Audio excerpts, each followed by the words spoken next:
Yo, what it do? It's your boy T-Lee, and I'm back with another crazy true crime episode. You already know this is a new channel. Stay woke, stay awake, crime psychology.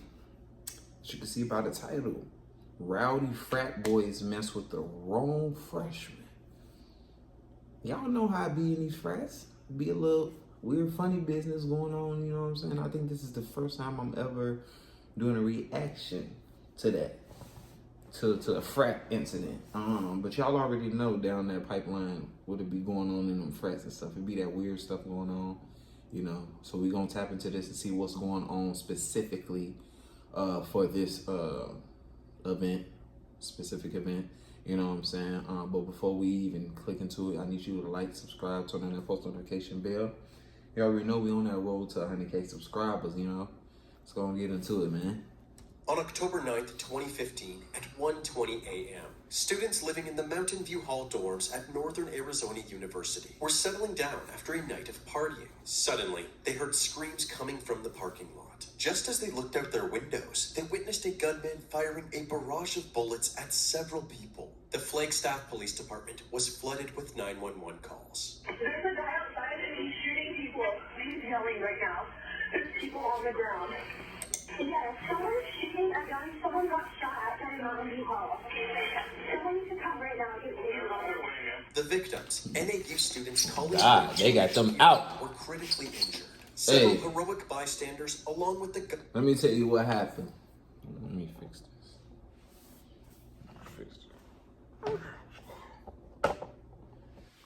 Let me tell you what happened. They tried some funny business thinking they was going to little bro a freshman. And not knowing that freshman is already probably a big brother anyway. You can't little bro somebody that's already a big brother probably, you know, and he probably ain't even got no siblings, you know. But if he does, then that makes sense, you know. He ain't going for that shit. But on the other hand, they be trying to belittle you. They try to take your manhood in these type of environments. You know what I'm saying? They be trying to make you seem less of a man doing certain shit. And I don't agree with that type of shit, going through that punishment, whatever weird shit got going on. He got fed up with it, probably. They probably pushed him to the edge. He got fed up. They probably wanted him to do some weird shit, and that's what happened. You know what I'm saying? As you can see, he definitely looked like a person. Yeah. Ooh, hopefully these ain't the people that died. These look like the people that's in court, like that survived. These look like the ones that died. And that look like the person that did the killing. Look like he shot him. gunman's friend, Jacob Mike. Last time I'm paused the up. victims. As they were applying pressure to the victim's wounds, the gunman was shoved to the ground and attacked. In a panic, Jacob called 911. 911, where's your emergency? 911. 911. Calling you. Stop killing my son. What's going on there? Someone is. But we don't know what's going on, man. I gotta get down to the root and see what's happening. What kind of weapon? I'm not sure. It's a gun. It's a gun? You're not sure it's a...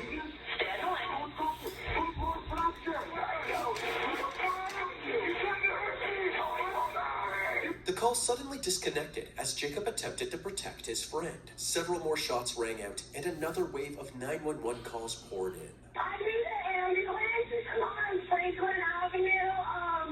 Like 3 boys just got shot. The 3 boys? Yeah, like something like that. My boyfriend's shot in the neck, one is shot in the abdomen. I need an ambulance. I need an ambulance right now. My boyfriend's shot. Oh my god. I believe that there's a guy, he has a gun, and he just shot some people outside. Where? At NAU at Mountain View. Did he just run off? 3 shots, probably a minute break, and then 2 more shots. Can you see the computer? No. And what's the I don't know. There's a bunch of people outside. I don't know who the shooter is. Due to the poor lighting conditions in the parking lot, none of the callers were able to provide I'm an definitely accurate like- description of the suspect. I'm A definitely fleet of like, police cruisers stormed the mountain how the view hell y'all parking lot, don't- where they found 3 victims But it scattered is on the dark. ground. I'm like, how the hell y'all Kyle don't see Zintek it? was shot twice in the back. Damn. Nick Buren was shot in the left arm and hip. And Colin Brew had been shot in the chest and the right shoulder and was unresponsive. Bystanders were still tending to their wounds, but since the police were uncertain who the shooter was, they 2015, were all I was ordered to like- get down on the ground. This isn't us. This is the other guy. Where's the other guy? Get on the ground. Get on the ground. He was trying to slip away. At the north end of the parking lot, another group of police cruisers arrived at the campus entrance where they encountered 18-year-old NAU freshman Stephen Jones and his friends. Stephen immediately told the officer. AU police cruisers arrived at the campus entrance where they encountered 18-year-old NAU freshman Stephen Jones and his friends. Stephen immediately told the officer. Y'all should have known. Y'all should have known right away in this picture. He wasn't nothing to play with. This boy got a handheld shotgun, I think. Oh, I'm not too specific with guns and all that breakdown and yada, yada, yada. Anyway, y'all should have known. He screams, "White America. Make America white again, buddy." Like, AU freshman he definitely Stephen probably Jones gonna scream and like, his "Yeah, I pay my friends. taxes." Stephen immediately told the officers that he was the shooter, and he was promptly arrested. Turn around. On the ground. On the ground. Shot, go help them. Hold on. Go help them. Do not move. Do not move. Officer, please. Please, can you answer me? I'm going to be okay, please. You're going to be fine for right now. Please, I'm so sorry, please. Hang on, buddy. Hang on. Oh my God. Oh my God. Hang on. Oh my God. Please, please, officer, please.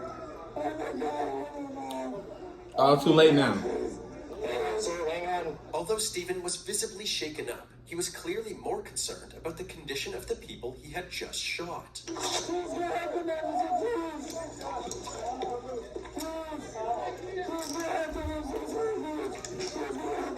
Also, his behavior throughout his arrest resembled that of a scared child rather than a ruthless killer. Step up. Where's the firearm? It's over there by the guy with the flame on his beard. Please, officer, please help me. Hey, Flanner, hang on. Hey, one of you, Flanner and Beard, there's a gun over there. Stand up for me. I can't. Run over, stand up. Spread your feet. Spread your feet more. I hate when somebody say they can't stand up. I don't understand that. But you standing up now. Have a seat. Have a seat. Have a seat. Have a seat. What was the When reason? Stephen was left alone in the cruiser, he was flooded with emotions, and his scared demeanor turned into a full-on meltdown.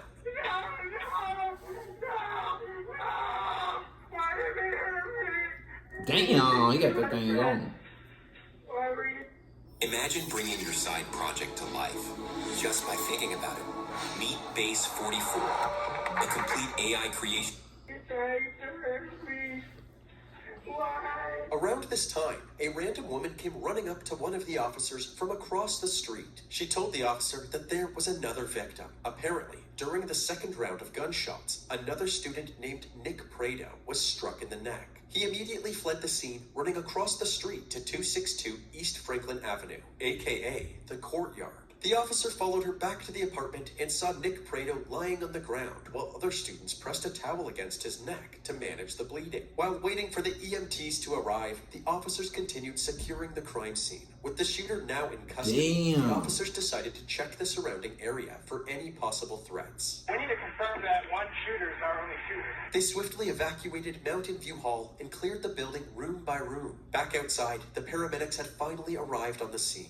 The victims were loaded into the ambulances and taken to the Flagstaff Medical Center for emergency surgery. Meanwhile, the officers headed back to the cruiser to touch base with Stephen, who had calmed down a bit since the last time we saw him. You identified yourself to me as the shooter. Nobody else. None of my friends. There's nobody else involved. No, nobody but me. I take all the responsibility. Oh my God. There's nobody. And we saw him. You identified yourself. Base was Steven, who had come.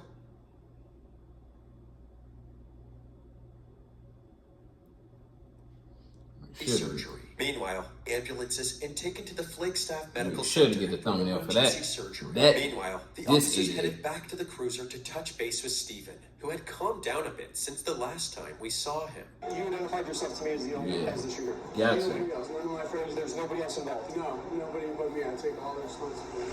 Oh my God. Well, at least he owning up to it and not being like all delusional, like I didn't do it. It was something took over me. We'll call him down for Hey, you. no. Just gotta figure all this stuff out first, okay? Stand by with me.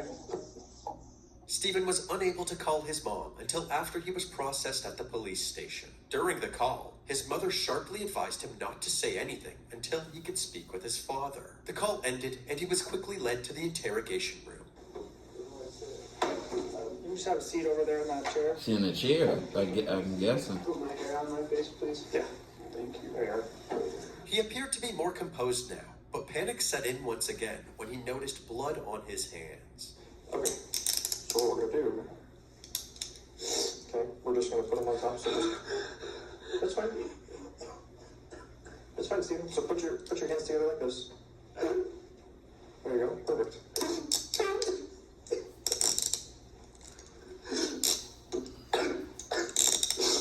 Sorry if I spit on you. You're fine. I don't pay attention. So just have a seat, okay? Steven eventually calmed down again, but as he quietly waited for the detective, his thoughts began to spiral. You're not gonna die now. Both panic attacks and catastrophization can be telltale signs of trauma, but without a direct assessment from an expert, it's hard to say whether Steven is genuinely shattered by the events that occurred, or if this is all an act to deceive the authorities.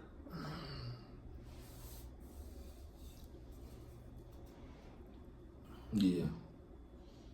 Big thumbnail. This the real thumbnail.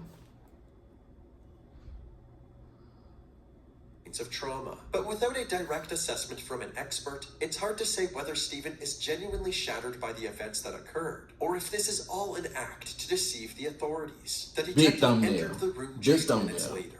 What happened here?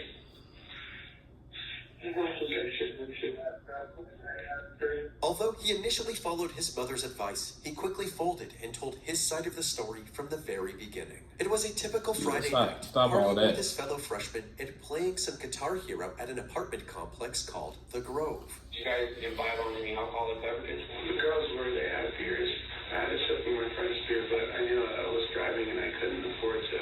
Sober Steven quickly got bored, and after about a half hour, he and his friends Jacob, Shay, and Hunter decided to head back to the campus where his car was parked. However, Hunter was walking ahead of the group, and about halfway to their destination, they could no longer see him. Confused about Hunter's whereabouts, they noticed that there was a party happening across the street from the campus at a place called the Courtyard. Some important context about the Courtyard is that it is the home of the Delta Chi fraternity. The 4 victims were all members of Delta Chi. Delta Chi parties have a reputation of frequently getting out of hand. Fights would often break out. And it wasn't uncommon for the police to step in. 9 in the morning, and I can hear your music from at least a block away. However, Steven and his friends were just freshmen who had only been at NAU for a few weeks. They had also recently pledged to a different fraternity known as Sigma Chi, unaware that the Courtyard was the home of Delta Chi, a potentially unwelcoming brotherhood. They decided to knock on the door to see if Hunter was there. 10 or 12 dudes came out and they started like, what are you talking? Get off our porch. And then we just decided to turn around and walk away. Despite walking away from the conflict, the Delta Chi fraternity brothers wouldn't let up, especially Colin Brew, who was being extremely antagonistic. What were they saying? I'm gonna kill you. But you couldn't fight to go back to the freshman dorm.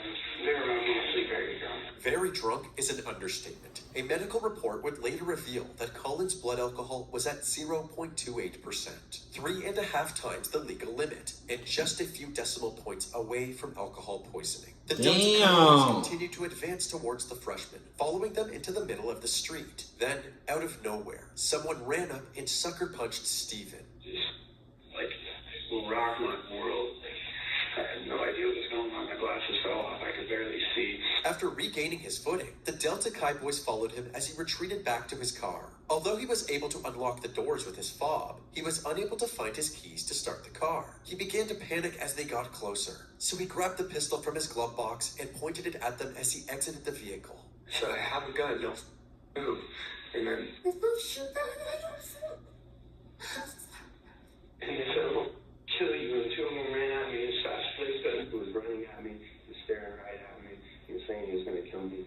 I was afraid for my life. While many argue that firearms shouldn't be allowed on campus, Arizona law states that it is legal as long as the firearm is locked in your car and out of sight. Steven said that after defending himself from Colin and Nick, the rest of the fraternity jumped him, which would explain the several injuries on his face. Steven then claimed that while being battered on the ground, he decided that the only way to escape this situation without shooting anybody else would be to scare them away.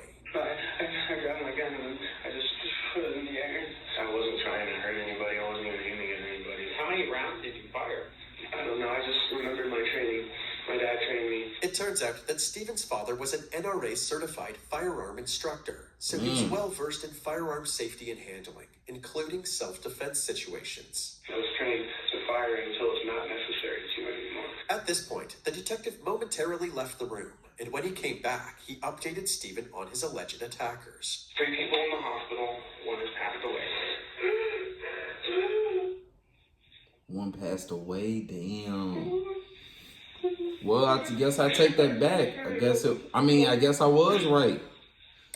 Nick Peering and Nick Prado eventually had a full recovery. It turns out that the bullet that struck Nick Prado's neck had shattered the chain of his necklace and dented the tiny heart-shaped cremation pendant that hung from it, which contained his grandfather's ashes. The bullet ended up slicing through his neck less than 1/10 of an inch from his aorta, the largest artery in the human body. Nick's parents believed that this was a case of divine intervention, and his grandfather saved his life. As for Kyle Zintek, he ultimately lost a kidney and suffered significant liver damage. Tragically, Colin Brew had succumbed to his gunshot wounds and was pronounced dead. Following his interview, Steven's injuries were photographed. His lips were cut up and his head was scraped and bruised. Also, when they took his clothes as evidence, they noticed that he had many more small injuries all over his body. He was given a white jumpsuit, but was later upgraded to a blue jail suit. He was charged with first-degree murder and 3 counts of aggravated assault. While Steven sat behind bars, the students at NAU were just starting to process what had happened.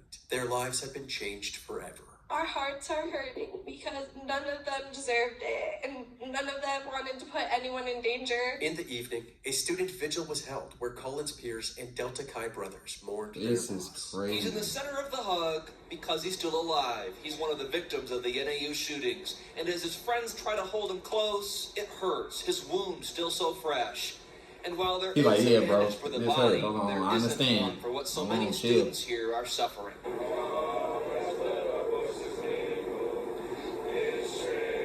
Because technically, he didn't do it on purpose. He didn't go in there with that mindset to be like, yo, I'm for the fuck up a party. I'm for to shoot this up. Ooh.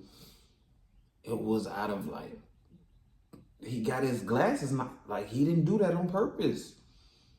I can't really be mad at him. He did not do this on purpose. He didn't go with that mindset of like, yo, I'm for to go in there and mess somebody day up. I'm about to take somebody like, it wasn't even on no like, oh, I'm drunk and I just feel like shooting this gun around and stuff like. If ever a brotherhood has been needed, it's right now. At his arraignment hearing, Steven pled not guilty, and his bond was set at $2 million. But to everyone's surprise, after 6 months in the Coconino County Jail, Steven was granted pretrial release and was allowed to stay with his parents under strict conditions, including 24/7 GPS monitoring. It seemed that the defense had presented some hard evidence suggesting that Steven was not a danger to the public. But the choice to release Stephen was deeply troubling to the families of the victims. If the defense could convince the judge to set Stephen free, could they convince the jury to do the same? On April 17th, 2017, a year and a half after the shooting, Stephen's trial began. County Attorney Ammon Barker delivered the prosecution's opening statement. The defendant, Stephen Jones, murdered a young man and seriously injured 3 others because his pride was hurt. Now, before this night, none of these victims knew the defendant, never associated with him, didn't know him to like him or dislike him. But that night, to the victims, the defendant was an assassin emerging from the darkness, and they had no chance to protect themselves before the defendant unloaded 10 rounds from his gun and changed their lives forever. All this Where's the cameras because at? the defendant wanted to pay Where's back. the cameras at for This this? case is not a whodunit. There's no mystery to who killed Colin Brew, who shot Nick Peering, Nick Prado, or Kyle Zentek. The defendant did. The question for you during this trial will be, what was the defendant's intent when he shot these 4 unarmed victims? This was aggravated assault, and it was premeditated murder. At the end of this case, the state will ask you to hold him accountable for what he's done. For the murder of Colin Brew and for the shooting of Nick Peering, Nick Prado, and Kyle Zentek, and find him guilty on all charges. During the defense's opening statement, they backed up Stephen's story from his interrogation, saying that the shooting was justified because it was purely an act of self-defense. When you hear this case, you will find that this is not a case about a assassin emerging from the dark on a rampage. It's not even close. This is a case about an 18-year-old kid who was just a couple weeks into his college career, a freshman at NAU. And he found himself in a situation where he was surrounded, bullied. Yeah, literally. He got his glasses knocked off. He came to ask, yo, is my friend here? Look, listen to this. Because if y'all look at this and be like, yeah, he a piece of crap. No, I come there, yo, is my homie here? Like, woo, like, because we walking. Basically trying to see if he was at a party. He ain't at the party, I guess. Or if he was at the party, dudes came out on some drunk shit, already on bullshit. They're walking. Hey, you got it. They're walking. They get in the middle of the street. The people threatening his life hits him in the face. Rocks his rear, he said. Has his glasses fall off. He runs for the... Like, bro, what more can I say? Like, it's all there. And like, did y'all what he reach had it. to do to protect himself. Throughout the trial, a total of 35 witnesses took the stand. Using bits and pieces of their testimonies, our team has edited together a concise and comprehensive retelling of that horrible night. It combines the perspectives of the bystanders, Delta Chi fraternity members, and Sigma Chi pledges, including Stephen himself. We will start from the moment that Stephen, Jacob, Shay, and Hunter leave the apartments at the Grove and head back to Stephen's car. I heard the door behind us open, and out came like 6 or 7 guys, I believe, and they were shouting at us, asking what we were doing here, using various cuss words, and just trying to intimidate us, it felt like. One of them punched Steven, and that was when we were like, okay, this is serious. It just rocked my world. Like, it was really hard. Were you expecting that to happen? Not at all. Had you done anything physically or verbally to provoke that? Not at all. It knocked my glasses off. Everything went dark, went black, and then as I was getting back up, I felt someone behind me try to grab the back of my shirt, and I started running toward Mountain View. As Stephen ran back to his car, 3 or 4 people chased him down, while the other Delta Chi members surrounded Jacob and Shay, shoving them to the ground. I thought they were going to get beat up really bad. Once Stephen got into his vehicle, he struggled to find his keys and began to panic. I didn't have my glasses, and I couldn't really see, and my legs were shaking, and I was, panicked, and I realized, oh my God, I have to do something, so I got the gun out of my glove box. I yelled as loud as I possibly could, "Don't move, I have a gun, get on the ground." I remember seeing Colin with the flashlight right on his face. One of the 2 men looked like he lunged towards Stephen, And then I heard gunshots. The first Person who shot twice, just fell to the ground. Buddy that got shot, he know he like, damn, Over the bushes that you had pointed out, and that's when I saw Nick Peering midair get hit and fall to the ground as well. Mikey Schollard, one of the students looking out of the dorm windows, also saw the shooting and ran directly to the victims to give first aid. I put my palms in his gunshot wounds, told him to stay calm, and told him to calm down because he was screaming and crying. And I ran toward Colin. Why did you run toward the shots, Nick? Because my friend was in trouble. And what did you see when you got there? He was on his back. His shirt was covered in blood. His eyes were wide open. He was looking up at the sky. I'm first aid certified, so I went over to try to treat his wounds. I believe I tried to get on top of him when he was knelt down, so I could potentially try to get the gun out of the back pocket. All the rest of them kind of just piled on top of me, you know, kicking and punching and wailing. And one guy was stomping on my stomach, and they were screaming, "You shot my friend, you fucking psycho! And then I'll fuck you up, I'll fucking kill you, you know." I was screaming as loud as I could, help, you know, like a really high, loud scream. Like, I thought they were going to get my gun and kill me with it. According to Stephen, that's when he pulled the gun out of his back pocket and shot into the air, hoping to scare his attackers away. And then there was another round of gunshots, and then I put my body on top of Nick's. I was pretty brave, Mikey. What was going through your head? Mikey. To be entirely honest, I was preparing for a bullet to go through my back. Why is her name? Why is her name? That seems crazy. Her name is Mikey, or is it really pronounced that way?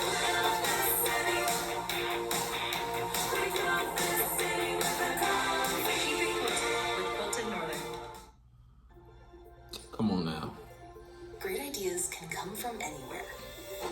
With Wix, my head. I got shot through the neck. It's the most intense pain you've ever felt in your life, pressure-wise and sharpness. But at the same time, the adrenaline and the shock kick in, and you're so amped up that it's almost like you're being numbed, like someone has an ice pack on the wound, but you had just gotten hit with a sledgehammer. When I turned around to run, just felt something, and I dropped to the ground. It was the most painful thing, but I didn't feel a thing. I just couldn't move. Following the second round of gunshots, everybody scattered, and the police arrived shortly after. I was really relieved. I thought, you know, oh my God, I'm safe now. You know, like the cops are here. I can just go to them and it's all over. You know, it's perfect. They can protect me. What's the next thing that you remember after that? Waking up in the hospital. I was shot twice in the back. I had lost a kidney. I had to have some part of my intestines removed and a ostomy bag put on. I had a broken rib, a tube up my nose and down my throat. This is really awful. It's natural for emotional testimonies like I can't handle to y'all evoke liquor. a visceral reaction. I But feel it's like important to not let this this what it's reaction all off skew of. your judgment. Looking at the evidence objectively, there are clearly some inconsistencies that need to be addressed. For example, once Stephen got back to his car, he made several drastic decisions that escalated the situation, even though there were safer options. Let's talk about some of the things you could have done that night. Could have called the police, right? I didn't think I could have. You could have locked the door to your car. I couldn't have. You couldn't have locked the door to your car. No. You didn't have the ability to lock the door inside your car? I didn't think I could have. As you sit here today, you know you could have, right? I think I probably could have. You could have armed yourself and then gotten out of the car, and when you discovered that nobody was around you, you could have just stayed there, right? I couldn't just abandon my friends. Also, Stephen claims that the Delta Chi members chased him back to his car, and he only grabbed his gun because they were closing in on him. There were those two guys that I mentioned. Where? Out the driver's side door. How far away? At the time, it seemed like 10 or 15 feet. However, it turns out that the distance between them was much further than 15 feet. How much space was there in that actuality? You don't know? He didn't have his glasses, you idiot. Okay, so you were just dead wrong on that. I suppose so, yes. This meant that not only were the Delta Chi members nowhere near Steven's car, but after grabbing his gun, he must have walked that entire distance back towards them before he was in any imminent danger. The prosecution believed that this was just one of many examples of Steven allowing his paranoia to get the better of him, causing him to believe that he was in more danger than he actually was. After all, many of the details that Steven shared seemed to directly contradict other witness testimonies. In the very beginning, when they all came out of the house, someone was holding a beer bottle, and I thought saw them swinging it, or it might have been a rock or something. Anyone carrying a weapon? No, not that I know of. Did you see anybody with any weapons? No. Did you see anybody with any weapons? No, I did not. The one on the right says, "I'm gonna fucking kill you." At any point did you hear someone say, "I'm gonna kill you"? I did not. Or I'm He gonna lying. kill you? I did not. He lying. Did you hear the word Lying kill? bastard. Anybody threatened to kill anybody? You could tell he like, I I did not ain't recall. hear shit. Did you hear anything Yes, I about did, but I killing ain't hear anyone shit. or harming anybody? No, sir, I never heard that. He lying. Freaked out, and I thought to myself, "Oh my God, I need to get my gun." The gun wasn't necessary. I thought it was a hostile situation, but there was no point where I thought I was in any situation where my life was at stake. Another main point of contention was whether or not Steven duh, shot 'cause you the Peter one while that's being being attacked aggressive. by the Delta Chi members, accidentally shooting Nick Prado and Kyle Zintek. All the rest of them kind of just piled on top of me. The prosecution believed that Steven was never attacked by a group of people at all, and that he took aim at Nick and Kyle in cold blood. How did you point your hand? Upward. Can you demonstrate? Yeah. Just straight above your head. Not fully extended, kind of bent a little bit. Nick Prado, how do you account for how he got shot through the neck? I have no idea. Or Kyle Zentek in the back? I didn't know at the time. You would agree that's not shooting into the air, right? What is it? Imagine being able to build the tool you need just by thinking about it. Meet Base 44. I feel like he ain't getting it. Describe what you want. When you shoot someone in the back, that's not shooting in the air? Even Steven's friend, Jacob Mike, who was right beside Steven at the time, claimed that he never saw a group of people gang up on Steven at any point. At any point, did you ever see a group of people piling on the defendant? No.